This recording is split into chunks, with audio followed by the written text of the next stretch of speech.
ഇന്നത്തെ video positive persons challenging video ആണ്. അപ്പോൾ എന്താണെന്ന് ഞാൻ വഴിയേ പറയാം. അപ്പോൾ നിങ്ങൾ കാണുമ്പോൾ ഇത് വിചാരിക്കും ഞങ്ങളുടെ ദീപാവലി ആഘോഷമാണ്. പക്ഷേ അല്ല, നമ്മുടെ സാത്തിക്ക് കുറച്ച് പടക്കമൊക്കെ ഗിഫ്റ്റായിട്ട് കിട്ടി. അപ്പോൾ രാത്രിയായപ്പോൾ ഞങ്ങളത് പൊട്ടിക്കുന്ന ഒരു കാഴ്ചയാണ് കാണുന്നത്. ഈ ഒരു പടക്കം പൊട്ടിക്കലിലൂടെ രണ്ട് കാര്യങ്ങളാണ് ഞങ്ങൾക്ക് സംഭവിച്ചത്. ഒന്നെന്ന് വെച്ചാൽ ഞാൻ ജീവിതത്തിൽ ആദ്യമായിട്ടാണ് ഈ അട്ടയ്ക്കൊക്കെ തിരി കൊളുത്തുന്നത്. എനിക്ക് ഭയങ്കര പേടിയാണ് പൊട്ടിക്കാൻ. പക്ഷേ ഇത് തന്ന ആൾ പറഞ്ഞിരുന്നു കമ്പിത്തിരി വെച്ചിട്ട് തന്നെ നമ്മൾ അട്ടയ്ക്ക് ഇത് കൊളുത്തിയാൽ മതി, അന്നേരം കൈയൊന്നും പൊള്ളത്തില്ലാന്ന്. അപ്പോൾ കൈ വെച്ചൊന്നും ആരും ഇങ്ങനെ അട്ട കത്തിക്കരുത്, അത് കമ്പിത്തിരി വെച്ച് തന്നെ മാക്സിമം കത്തിക്കാൻ വേണ്ടി നോക്കുക. അതെല്ലാം സാത്തിക്കുട്ടിക്ക് കമ്പിത്തിരി തന്നെ കത്തിക്കാൻ പേടിയായിരുന്നു. ആ രണ്ട് പേടികളും ഈ ഒരൊറ്റ ആഘോഷത്തോടു കൂടി അങ്ങ് അവസാനിച്ചു. ശരിക്കും പറഞ്ഞാൽ സാത്തിയുടെ ആഘോഷം കണ്ടു കഴിഞ്ഞിട്ട് എനിക്ക് തന്നെ ഒരു അന്തമിടലായിരുന്നു. കാരണം ഇതെന്തിനാ ഇവൾ ഇത്രത്തോളം സന്തോഷിക്കുന്നതെന്ന് എനിക്കങ്ങനെ അറിയത്തില്ല. ഇനി നമുക്ക് പോസിറ്റീവ് തിങ്കിങ് ചാലഞ്ചിലേക്ക് പോവാം. ഫസ്റ്റ് നിങ്ങളൊരു ബുക്ക് എടുക്കുക. ഈ ഒരാഴ്ച നിങ്ങൾക്ക് ചെയ്യേണ്ട കുറച്ച് കാര്യങ്ങൾ, അതായത് നമ്മൾ പേടിച്ച് നിൽക്കുന്ന കാര്യങ്ങളോ അങ്ങനെയൊക്കെ. അപ്പം എൻ്റെ ഒരു റൂള് ഞാൻ പറയാം. ഒരാഴ്ചത്തേക്ക് ഞാൻ നെഗറ്റീവ് കണ്ടൻറ്റുള്ള ഒരൊറ്റ വീഡിയോ പോലും കാണുന്നില്ല. ശരിക്കും നമ്മളത് കാണുമ്പോൾ നമുക്ക് തോന്നും നമുക്കധികം ഇമ്പാക്റ്റ് ഒന്നും വരത്തില്ലെന്ന്. പക്ഷെ നമ്മൾ ശ്രദ്ധിച്ചിട്ടുണ്ടോ, വെറുതെ ഒരു റീസണും ഇല്ലാതെ ഇങ്ങനെ മനസ്സ് ഭയങ്കര ഡിസ്റ്റർബ്ഡ് ആയിട്ടിരിക്കുക, വല്ലാത്ത ദേഷ്യം കൂടുക, ഇതൊക്കെ ഇങ്ങനത്തെ നെഗറ്റീവ് വീഡിയോസ് കാണുന്ന ഒരു ഇമ്പാക്റ്റാണ് കേട്ടോ. അവർ റേറ്റിംഗ് കൂടാൻ വേണ്ടി ഏറ്റവും കൂടുതൽ റേറ്റിംഗ് കിട്ടുന്നതെന്ന് വെച്ചാൽ ഈ നെഗറ്റീവ് ന്യൂസ് സ്പ്രെഡ് ചെയ്യുമ്പോഴാണ്. ചിലപ്പോൾ ആൾക്കാരെ എന്താ പറയുക, നോവിച്ചിട്ടുള്ള മെസ്സേജസ് ആയിരിക്കും കൂടുതൽ സ്പ്രെഡ് ഓഫ് ചെയ്യുന്നത്. നമ്മളും അറിഞ്ഞോ അറിയാതെ അതിൻ്റെ ഒരു പാർട്ട് ആയി വരികയും ചെയ്യുന്നു. അപ്പോൾ ആ പരിപാടിയൊക്കെ നിർത്തുക. ഇനി വീഡിയോയിലേക്ക്. ഇത് സാത്തിക്കുട്ടിയുടെ ഏറ്റവും വലിയൊരു ഹോബിയാണ് ദാണ്ട ഇങ്ങനെ മീൻ വളർത്തുന്നത്. അവളുടെ ഒരാളുടെ ആഗ്രഹത്തിന് വേണ്ടി മാത്രമാണ് കേട്ടോ ഞാൻ ഇത് ചെയ്യുന്നത്. അപ്പം മീൻ വെള്ളം മാറ്റാനുള്ള അവകാശവും അവക്കാന്നാണ് പറയുന്നത്. അങ്ങനെ ആൾ വളരെ ക്ഷമയോടുകൂടി തന്നെ മീനെ ഇങ്ങനെ അരിപ്പയിലാക്കും. ഞാൻ ഇങ്ങോട്ട് തിരിച്ചിടും, കാരണം അഴുക്കുണ്ട്, അതിൻ്റെ ഏറ്റവും അടിയിലുണ്ട് ആ വെള്ളത്തിൻ്റെ അഴുക്കാണ്. അപ്പോൾ 2 ആഴ്ച കൂടുമ്പം ഞാൻ ഈ മീൻ്റെ വെള്ളമൊക്കെ മാറ്റും. അപ്പോൾ രാവിലെ ബ്രേക്ക്ഫാസ്റ്റ് കഴിക്കാൻ നേരം നമ്മൾ സാധാരണ ഞാനൊക്കെ TV അല്ലെങ്കിൽ ടാബ് ഇതെനിക്ക് ഭയങ്കര അഡിക്റ്റഡാണ്. അപ്പോൾ ഈ ഇടയായിട്ട് ഞാനെന്ന് വിചാരിച്ചോ എനിക്ക് പിന്നെ ഈ മീനുകളെ കണ്ടിട്ട് രാവിലെ ബ്രേക്ക്ഫാസ്റ്റ് കഴിക്കാമെന്ന്. പക്ഷെ നല്ല രസമാണ് കേട്ടോ, ഒരു മീൻ മറ്റൊരു മീനെ കൊത്തുന്നതും അതൊക്കെ കാണാൻ വേണ്ടി ഭയങ്കര ഇഷ്ടമാണ്. അപ്പം നിങ്ങൾക്ക് ചില ഹാബിറ്റ്സ് കാണും, നിങ്ങൾക്കത് മാറ്റണമെന്നുണ്ട്, പക്ഷെ എന്തുകൊണ്ടും അത് സാധിക്കുന്നില്ല. അതും ജസ്റ്റ് എഴുതി വെക്കുക. ഞാൻ 2 ദിവസത്തേക്ക് ആ ഒരു ശീലം മാറ്റി വെക്കുകയാണ്. നമുക്ക് കൂടുതൽ ദിവസവും ത്തേക്ക് മാറ്റി വെക്കുക എന്ന് പറയുമ്പോൾ നമുക്കൊരു ടെൻഷൻ വരുന്നത്. 2 ദിവസത്തേക്ക് നിങ്ങളുടെ ഏതെങ്കിലും മാറ്റാൻ ആഗ്രഹിക്കുന്ന ഒരു ശീലം നിങ്ങൾ മാറ്റി വെക്കുക. അതും ആ നോട്ട്ബുക്കിൽ എഴുതി വെക്കുക. കറക്റ്റ് നിങ്ങൾ Day 1, Day 2, Day 3 അങ്ങനെ 7 ഡേയ്സ് ഓരോരോ പേജിൽ നമ്പർ ഇട്ട് വെക്കണം. അതിനുശേഷം ആണ് നിങ്ങളുടെ ഒരു ഇൻഡിപെൻഡൻ്റ് ആയിട്ട് തീരുമാനം. ഇപ്പം ഞാൻ പറഞ്ഞില്ലേ, എൻ്റെ നെഗറ്റീവ് വീഡിയോസൊന്നും ഞാൻ ഒരാഴ്ചത്തേക്ക് കാണുന്നില്ല. അതുപോലെ തന്നെ കഴിയുന്നതും ഫുഡ് കഴിക്കാൻ നേരം ഇങ്ങനെ എന്തെങ്കിലും കണ്ടുകൊണ്ടിരുന്ന് TV കാണാണ്ട് അല്ലാതിരുന്ന് കഴിക്കാൻ വേണ്ടി മാക്സിമം ശ്രമിക്കുന്നത്. ഇനി ഇപ്പം നിങ്ങൾ വീഡിയോയിൽ കാണുന്നത് ഞാനുണ്ടല്ലോ രാവിലെ ദോശ ഉണ്ടാക്കുക. അപ്പോൾ കറിയൊന്നും ഇല്ലാത്തതുകൊണ്ട് ഞങ്ങൾ വിചാരിച്ചു ബട്ടർ ദോശ ആയിരിക്കും നല്ലതല്ലേ.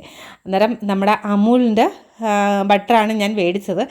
സോൾട്ടി ബട്ടർ അല്ല കേട്ടോ, നമ്മളല്ലാത്ത ഒരു ബട്ടർ കിട്ടത്തില്ലേ. അന്നേരം നമ്മൾ സാത്തിക്കുട്ടി ഇതേ ചാടി കയറി വലിഞ്ഞ് അവിടെ ഇരിപ്പുണ്ട്. അവൾക്ക് നല്ല വിശപ്പ്. പക്ഷെ ദോശ ഉണ്ടല്ലോ ഒരുമാതിരി തിരിച്ചിട്ടപ്പോൾ അത് ഏതാണ്ട് വേൾഡ് മാപ്പ് കണക്കായിപ്പോയി. എല്ലാം ചിന്ന ഭിന്നമായി അത് കീറിപ്പോയി. അപ്പം പിന്നെ സാരമില്ല, കണ്ടോ ഫുള്ള് കീറിപ്പോയി. ഇനി പറഞ്ഞിട്ട് കാര്യമില്ല. അതുകൊണ്ട് ഞാൻ ദോശ ബട്ടറിനകത്ത് നല്ല മുരിച്ചങ്ങോട്ട് കൊടുത്ത്. അപ്പം നല്ല ടേസ്റ്റ് ഉണ്ടോണ്ട് അവൾ കഴിച്ചു. പിന്നെ സംഗതി ഞാനിങ്ങനെ കുക്ക് ചെയ്യുമ്പം ഇതാണ്ട് അവിടെ വന്നിരുന്ന് അവൾക്ക് ബുക്കിനകത്ത് കുറേ കഥകളുണ്ട്. ആ കഥകൾ ഭയങ്കര ഇഷ്ടമാണ്. അന്നേരം നമ്മുടെ പോസിറ്റീവ് ചേഞ്ചിൽ ഒരു വലിയൊരു ഫാക്ടറാണ് കഥകൾ. നിങ്ങൾക്ക് കഥകൾ കേൾക്കാനും വായിക്കാനും ഒക്കെ ഇഷ്ടമുള്ള ആൾക്കാരാണെങ്കിൽ നിങ്ങൾ ചെറിയ മോറൽ സ്റ്റോറീസ്, അതായത് ഒട്ടും തന്നെ വായനശീലം ഇല്ലാത്ത ആൾക്കാരാണെങ്കിൽ ഓരോ ദിവസം ഓരോ മോറൽ സ്റ്റോറി, നമ്മൾ കുഞ്ഞുങ്ങളുടെ മോറൽ സ്റ്റോറീസ് ഒക്കെ അതൊക്കെ ഒന്ന് ഇരുന്ന് വായിച്ച് തുടങ്ങുക. ഒരു 10 മിനിറ്റ് നിങ്ങൾ അലാറം സെറ്റ് ചെയ്തിട്ട് നിങ്ങൾക്ക് ഇഷ്ടമുള്ള എന്തെങ്കിലും ഒരു കാര്യം, കഴിയുന്നത് ഫോണിലൊന്നും വേണ്ട കേട്ടോ, എന്തെങ്കിലും ഒരു ബുക്കോ അല്ലെങ്കിൽ പത്രത്തിലൊരു ആർട്ടിക്കിളോ ഒന്ന് വായിച്ച് വെക്കുക ഈ ഒരാഴ്ചത്തേക്ക്. ഓക്കെ, അന്നേരം നമ്മുടെ സാത്തിക്കുട്ടി എന്നെ ഹെൽപ്പ് ചെയ്യാണ്. അടുത്ത സാമ്പാർ ഉണ്ടാക്കണം. അന്നേരം അവൾക്ക് ഇതേപോലെ, അതായത് ബ്രേക്ക് ടൈമാണ് അവളുടെ, പഠിച്ചു കഴിഞ്ഞിട്ടുള്ള ബ്രേക്ക് ടൈം. സാധാരണ ബ്രേക്ക് ടൈം വരുമ്പം പിള്ളേർക്ക് മൊബൈൽ അല്ലെങ്കിൽ ടി വി. സാത്തിക്ക് ഞാൻ മൊബൈൽ കൊടുക്കാറില്ല, പക്ഷേ ടി വി ഇരുന്ന് കാണാറുണ്ട്. അപ്പോൾ ആ ടി വി അല്ലെങ്കിൽ ടാബ് അതിൻ്റെ ഉപയോഗം കുറയ്ക്കാൻ വേണ്ടി ഇപ്പം ഞാൻ പറഞ്ഞ എന്നെ അടുക്കളയിൽ വന്ന് സഹായിച്ചോളാം. പക്ഷേ ആൾ നല്ല പെർഫെക്റ്റ് ആയിട്ട് കേട്ടോ സാമ്പാറിനൊക്കെ അരിഞ്ഞ് തരുന്നത്. അത് കൈ എന്ന് വെച്ചാൽ ഒരു കയ്യിൽ കത്തിയും മറ്റേ കയ്യിൽ നമ്മുടെ ഫോർക്കും എടുത്തിട്ട് കുത്തി ഇങ്ങനെ അരിയുക. അപ്പോഴത്തേക്ക് കൈ മുറിയത്തില്ല. അപ്പം ഞാൻ കുട്ടികളെ കൊണ്ട് ഇങ്ങനെയൊക്കെ ചെയ്യിപ്പിക്കണമെന്ന് ഞാൻ ഒരിക്കലും പറയത്തില്ല.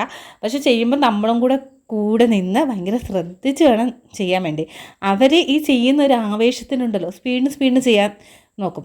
അതൊന്നും സമ്മതിക്കാതെ ഭയങ്കര കെയർഫുള്ളായിട്ട് ചെയ്യിപ്പിക്കുന്നത് നല്ലതാണ്. ഒന്നെന്ന് വിചാരിച്ചാൽ അവരാ ഒരു മെൻ്റൽ ഗ്രോത്ത് ഉണ്ട്. ഇപ്പം കുഞ്ഞുങ്ങളെ സംബന്ധിച്ച് ഭയങ്കര ഗ്രോയിങ് സ്റ്റേജാണ്.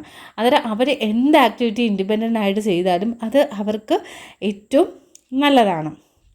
ഇനി നമ്മുടെ ചാലഞ്ചിൽ ഇനി അടുത്ത ആക്ടിവിറ്റിയെ പറ്റി ഞാൻ പറയാം. നിങ്ങൾക്ക് ഏറ്റവും ഇഷ്ടപ്പെട്ട ഒരു കാര്യം, എസ്പെഷ്യലി ചിലപ്പം ചിലവർക്ക് വീട് ക്ലീനിങ്. എനിക്ക് കുക്കിങ്ങും ക്ലീനിങ്ങും ഭയങ്കര ഇഷ്ടമാണ് കേട്ടോ. അത് ചെയ്യുമ്പോൾ എനിക്കറിയത്തില്ല, ഞാൻ ഭയങ്കര സ്ട്രെസ്സായിട്ടിരിക്കുന്ന സമയത്തും ഒരു പായസം വെക്കുക, അല്ലെങ്കിൽ ഒരു ബിരിയാണി വെക്കുമോ, എന്നിട്ട് സ്വന്തമായിട്ട് ഇരുന്ന് കഴിക്കുമോ, അല്ലെങ്കിൽ ഇങ്ങനെ റൂമൊക്കെ നന്നായി ക്ലീനാക്കി ഇടുക. അപ്പോൾ നമ്മുടെ ഈ ഒരു ചാലഞ്ചിൽ ഏറ്റവും വലിയ കാര്യമെന്ന് വെച്ചാൽ നമ്മൾ റൂമൊക്കെ ക്ലീനാക്കി ഇടുക. അതായത് നമ്മൾ രാവിലെ എണീക്കാൻ നേരം ഒരു 5 മിനിറ്റ് പ്രാർത്ഥിക്കുക, പിന്നെ റൂമൊക്കെ ഒന്ന് ജസ്റ്റ് ക്ലീനാക്കി ഇടുക. ഇത് വീട്ടമ്മമാർക്കൊന്നും ബാധകമല്ല കേട്ടോ. അവർ നേരെ റഷായിട്ട് വന്ന് അടുക്കളയിൽ വന്ന് ഇതൊക്കെ ചെയ്യുന്നതായിരിക്കും. അപ്പം എൻ്റെ ക്ലീനിങ് ഒക്കെ കഴിഞ്ഞിട്ട് ഞങ്ങൾ ഫുഡ് കഴിക്കുകയാണ്. അപ്പം കുക്കിംഗ് ഒന്നും കാണിക്കാത്തതെന്ന് വിചാരിച്ചാൽ ഇത് ഓൾറെഡി ഫുഡ് ഉച്ചയ്ക്ക് ഉണ്ടായിരുന്നു. അപ്പം ഈ ഒരു സമയമായപ്പോൾ എനിക്ക് ഭയങ്കര തലവേദന എന്ന് വെച്ചാൽ ഒടുക്കത്തെ തലവേദന. പിന്നെ ആ ഒരു നൈറ്റ് ഷിഫ്റ്റൊക്കെ കഴിഞ്ഞതിൻ്റെ ഒരു ആ ക്ഷീണം കണ്ടോ, എൻ്റെ ബ്ലാക്ക് സർക്കിൾസൊക്കെ നന്നായിട്ട് കാണും. അന്നേരം എൻ്റെ സാത്തിക്കുട്ടി എനിക്ക് ഹെഡ് മസാജ് ചെയ്ത് തരികയാണ് കേട്ടോ. അപ്പോൾ വീട്ടിൽ ആരെങ്കിലുമൊക്കെ ഉണ്ടെങ്കിൽ ഇങ്ങനെയൊക്കെ മസാജ് ചെയ്യിപ്പിക്കുന്നത് നല്ലൊരു റിലാക്സേഷൻ മെത്തേഡാണ്. ഞാൻ എപ്പോഴും വിചാരിക്കും, ആളുകൾ എന്തിനാണ് ഇങ്ങനെ ഓരോ സെൻറ്റേഴ്സ് ഉണ്ടല്ലോ, മസാജിങ് സെൻറ്റേഴ്സിലൊക്കെ പോകുന്നത്, അതിൻ്റെ ആവശ്യം എന്താണ്? പക്ഷേ ഒരു ഒരു ഒരു പരിധി കഴിഞ്ഞാൽ ശരിയാണ്, നമ്മുടെ ബോഡി വളരെ വീക്കാണ്, ഭയങ്കരമായിട്ട് ഒരു ഫ്രഷ്നെസ്സും ഇല്ലാത്ത സമയത്ത് നമ്മൾ ഇങ്ങനത്തെ മസാജിങ് ഒക്കെ ചെയ്യുമ്പോൾ എന്താ പറയുക, ബ്ലഡ് സർക്കുലേഷൻസൊക്കെ നന്നായിട്ട് കൂടും. എന്നിട്ട് പിന്നെ എൻ്റെ കുളിയൊക്കെ കഴിഞ്ഞു. ഇതാണ് കേട്ടോ ഞാൻ ഉപയോഗിക്കുന്നത്. ഇത് ഒന്ന് സൺസ്ക്രീം ജോബ്സിൻ്റെ 16 കേട്ടോ ഞാൻ യൂസ് ചെയ്യുന്നത്. പിന്നെ ഒരെണ്ണം ജോബ്സിൻ്റെ തന്നെ ബോഡി ലോഷനും. എൻ്റെ എക്സ്ട്രീമായിട്ടുള്ള ഒരു ഡ്രൈ സ്കിന്നാണ്. അന്നേരം എനിക്ക് എന്തെങ്കിലും, അതായത് കുളിച്ചിട്ട് വരുമ്പോൾ എന്തെങ്കിലും ഒരെണ്ണം ഇട്ടില്ലെങ്കിൽ ഭയങ്കര ഇറിറ്റേഷനാണ്. അതുകൊണ്ട് ഞാൻ ഡെയിലി 2 നേരം, ഒന്ന് രാവിലെ എണീച്ച് ഒന്ന് ഫ്രഷ് ആയതിന് ശേഷം ഞാൻ ഈ ലോഷനൊക്കെ ഒന്ന് അപ്ലൈ ചെയ്യും. ഒന്നെങ്കിൽ ബ്രേക്ക്ഫാസ്റ്റൊക്കെ ഉണ്ടാക്കി ആ തിരക്കുണ്ടല്ലോ, രാവിലത്തെ തിരക്ക് കഴിഞ്ഞിട്ട് നേരെ റൂമിൽ വന്നിട്ടായിരിക്കും ചെയ്യുന്നത്. പിന്നെ അല്ലാണ്ട് കുളി കഴിഞ്ഞിട്ടും കൂടെ ഇത് ഇംപ്ലിമെൻറ്റ് ചെയ്യും. അപ്പോൾ അത് അങ്ങനെയൊക്കെ ചെയ്യുമ്പോഴല്ലോ സ്കിന്നിന് ഭയങ്കര ഒരു വ്യത്യാസം വരും. നമ്മൾ ഡെയിലി നമ്മൾ എന്ത് ചെയ്താലും നമ്മൾ കോൺസ്റ്റൻ്റായിട്ട് ഡെയിലി നമ്മൾ ചെയ്യുകയാണെങ്കിൽ നല്ലതായിരിക്കും. ഇനി അടുത്തൊരു ആക്ടിവിറ്റി തരാം. എല്ലാ ദിവസവും 1/2 മണിക്കൂർ നിങ്ങൾക്ക് ഏറ്റവും ഇഷ്ടപ്പെട്ട ഒരു കാര്യം ചെയ്യുക. 1/2 മണിക്കൂർ നിങ്ങൾക്ക് സമയം കിട്ടിയില്ലെങ്കിലും 15 മിനിറ്റ് ആയാലും മതി. എപ്പോഴെങ്കിലും ചിലപ്പോൾ ഉച്ചയ്ക്ക് നമ്മൾ ചുമ്മാ ഇരുന്ന് കിടന്ന് ഉറങ്ങുന്ന സമയമൊക്കെ ഇല്ലേ, എനിക്ക് ഭയങ്കര ഇഷ്ടമാണ് കിടന്ന് ഉറങ്ങാൻ. ചിലവർക്ക് അങ്ങനെയുള്ളവരാണെങ്കിൽ നല്ല സോഫ്റ്റ് മ്യൂസിക്കൊക്കെ ഇട്ടിട്ട് ഇങ്ങനെ കിടന്നുറങ്ങാം. പിന്നെ നമ്മൾ വീഡിയോസൊക്കെ കാണുമ്പം നമുക്ക് കാണുമ്പം തന്നെ ഒരു പോസിറ്റീവ് തോന്നത്തില്ലേ ചില ആൾക്കാരെയൊക്കെ കാണുമ്പം. എനിക്ക് പേളിമാണിയുടെ വ്ളോഗ്സൊക്കെ ഭയങ്കര പോസിറ്റീവായിട്ട്, എല്ലാം അതിനകത്ത് പോസിറ്റീവ് കണ്ടൻറ്റ് ഞാൻ ഇതുവരെ കണ്ടിട്ടുള്ളൂ. അതുപോലെ തന്നെ സായി പല്ലവി, നമ്മുടെ ആക്ട്രസ്, അവരെയൊക്കെ കാണുമ്പം അതൊരു വല്ലാത്തൊരു വൈബാണ്. ഭയങ്കരമായിട്ടൊരു വളരെ സിമ്പിളാണ് എങ്കിൽ വളരെ പോസിറ്റീവായിട്ടുള്ള ആൾക്കാർ. അപ്പം നമ്മുടെ കൂട്ടുകെട്ട് എപ്പോഴും ആ ഒരു പോസിറ്റിവിറ്റി മെയിൻറ്റെയിൻ ചെയ്യുന്ന ആൾക്കാരുമായി നിൽക്കുക ഈ ഒരാഴ്ചത്തേക്ക്. അപ്പം നെഗറ്റീവ് എടുക്കുന്ന ആൾക്കാരുണ്ടല്ലോ, അവരെ കഴിയുന്നതും ഒന്നെങ്കിൽ അവോയ്ഡ് ചെയ്യുക, അല്ലെങ്കിൽ അത്ര അറ്റൻഷൻ നമ്മൾ കൊടുക്കാതിരിക്കുക. എന്നിട്ട് മെഡിറ്റേഷൻ പ്രാക്ടീസ് ചെയ്യുക. മെഡിറ്റേഷൻ എന്ന് പറയുമ്പം നിങ്ങൾക്ക് ഇഷ്ടമുള്ളൊരു മ്യൂസിക് ഇട്ട് ആ ഒരു മ്യൂസിക്കിൽ തന്നെ ശ്രദ്ധിച്ചൊരു 10 മിനിറ്റ് ഇരുന്നാലും അതും ഒരു മെഡിറ്റേറ്റിംഗ് ഫീലാണ്. അതല്ല നിങ്ങൾ ഭയങ്കര ടയേർഡൊക്കെ ആയിട്ടാണെങ്കിൽ ജസ്റ്റ് ഒന്ന് കണ്ണടച്ച് ഒരു 10 മിനിറ്റ് കിടന്നാലും അതും ഒരു മെഡിറ്റേറ്റിംഗ് ഫീലാണ്. അപ്പോൾ ഈ വീഡിയോയിൽ ഞാൻ കാണിക്കുന്നതെന്ന് വിചാരിച്ചാൽ ഇതൊക്കെയാണ് കേട്ടോ എൻ്റെ ലിപ്സ്റ്റിക്ക്, ലിക്വിഡ്. ഇതൊക്കെ നമുക്കൊരു ഒരു മീഡിയം സ്കിന്നിന് പറ്റിയതാണ്. പലപ്പോഴായിട്ട് ഞങ്ങളിങ്ങനെ മേടിച്ച് കൂട്ടിയതാണ് കേട്ടോ. എനിക്ക് ഇടയ്ക്ക് വെച്ച് ലിപ്സ്റ്റിക്ക് ഭയങ്കര ക്രേസായിരുന്നു. അങ്ങനെ മേടിച്ച് ഡാസ്ലറിൻ്റെ ഏകദേശം എല്ലാം കളേഴ്സും, അതായത് മീഡിയം സ്കിന്നിന് പറ്റിയ എല്ലാ കളേഴ്സും ഞാൻ ഓൾറെഡി മേടിച്ച് കഴിഞ്ഞു. അപ്പോൾ ഇത് തന്നെയാണ് ഞാൻ കുറേ കാലം കൊണ്ട് യൂസ് ചെയ്യുന്നത്. അപ്പോൾ എനിക്ക് തോന്നുന്നു ഈ ഒരു ദിവസം എന്ന് വിചാരിച്ചാൽ വീക്കെൻഡ് കേട്ടോ. ഞങ്ങൾ ഒരു വീക്കെൻഡാണ്, സാലറി കിട്ടിയിട്ട് ഫസ്റ്റ് വീക്കെൻഡ് എന്ന് വിചാരിച്ചാൽ ഞങ്ങളുടെ ചിക്കൻ മന്തിക്കുള്ള വീക്കെൻഡാണ്. അപ്പോൾ ഇത് റൈസ്, അതിൻ്റെ ഇപ്പുറത്ത് നമ്മളെ ഹാഫ് മന്തിയാണ് പറഞ്ഞേക്കുന്നത്, അതിൻ്റെ ചിക്കന്, പിന്നെ മയണൈസ്, പിന്നെ ഇത് ഈ റെഡ് സാധനം എനിക്കിഷ്ടമല്ല കേട്ടോ, എന്തൊക്കെയോ എരിയുള്ള സാധനം. റൈസ് നല്ല സൂപ്പറാണ്. ഞങ്ങളെപ്പോഴും കാവയെന്ന് തന്നെയാണ് മേടിക്കുന്നത്. മറ്റൊരു സലാഡ്. അപ്പം ഇത്രയും കൂടെ ഞാനും സാത്തിക്കുട്ടിയും കൂടെ ഇതിൽ പ്ലേറ്റിലൊക്കെ ആയിട്ടേ നല്ല, പിന്നെ അമ്മയും ഉണ്ടായിരുന്നു. അപ്പം ഞങ്ങളിങ്ങനെ ഓരോന്നൊക്കെ കണ്ട്, പിന്നെ ഞങ്ങൾ മൂവി ടൈം ആട്ടോ. വീക്കെൻഡ്സിൽ ഞങ്ങളിങ്ങനെ രാത്രി ഇരുന്ന് എന്തെങ്കിലും ഇഷ്ടപ്പെട്ടൊരു മൂവി അറിയാം. അപ്പോൾ പിള്ളേർ ഇവിടെ ഇരിക്കാൻ നേരം ഹൊററും ടെററൊന്നും കാണരുത് കേട്ടോ, നല്ല ചിരിക്കാനുള്ളത്. ഞാൻ പറഞ്ഞില്ലേ, ഏറ്റവും കൂടുതൽ പോസിറ്റീവായിട്ടുള്ള ആൾക്കാരെ ഏറ്റവും കൂടുതൽ കാണുന്നതെന്ന് വെച്ചാൽ ഭയങ്കര കോമഡി മൂവീസൊക്കെ ആയിരിക്കും. നിങ്ങൾ ശ്രദ്ധിച്ചാൽ മതി. പിന്നെ അതൊക്കെ കഴിഞ്ഞ് ഞങ്ങൾ രാത്രി കിടക്കാൻ നേരം അമ്മ കുഴക്കട്ട് ഉണ്ടാക്കി. കിടക്കുന്നതിന് മുമ്പ് ഞാൻ അവളെ പഠിപ്പിക്കുകയാണ് കേട്ടോ. കുറേ സമയം ഞാൻ അവളെ ഇരുത്തി പഠിപ്പിക്കും. കഴിയുന്നതും വീക്കെൻഡ്സിൽ കുറേ സമയം കണ്ടെത്തി, അതായത് എനിക്ക് വർക്കിംഗ് ഡേയ്സിൽ അധികം അവളെ പഠിപ്പിക്കാനൊന്നും പറ്റാത്തതുകൊണ്ട് ഞാൻ വീക്കെൻഡ്സിൽ അതിന് വേണ്ടി കൊച്ചിനിട്ട് അങ്ങ് പഠിപ്പിക്കും. അപ്പോൾ പഠിപ്പിച്ച് കഴിഞ്ഞൊരു ബ്രേക്കിലാണ് ഞങ്ങൾ കുഴക്കട്ട കഴിക്കുന്നത്. അപ്പോൾ രാത്രി ഈ കുഴക്കട്ടയാണ് ഞങ്ങളുടെ ഒരു ഫുഡ്. അപ്പം നമ്മുടെ വ്ലോഗ് വൈൻഡപ്പ് ചെയ്യാൻ വേണ്ടി സമയമായി.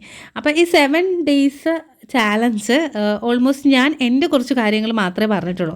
അപ്പം നിങ്ങൾക്ക് എന്തൊക്കെ കാര്യങ്ങളാണ് ഇൻക്ലൂഡ് ചെയ്യാൻ ആഗ്രഹിക്കുന്നത്, അത് നിങ്ങൾ ഇൻക്ലൂഡ് ചെയ്ത് അതൊരു ചാലഞ്ചായിട്ട് തന്നെ കണ്ട് ആ ഒരു 7 ദിവസമെങ്കിലും നിങ്ങൾക്ക് ആ ഒരു മാറ്റം അല്ലെങ്കിൽ മാറ്റി പ്രവർത്തിക്കാനുള്ള ഒരു വിൽ പവർ ഉണ്ടോ എന്ന് എല്ലാവരും എന്തായാലും ഒന്ന് ചെക്ക് ചെയ്യുക. അപ്പോൾ അടുത്ത വീഡിയോയുമായി കാണാം.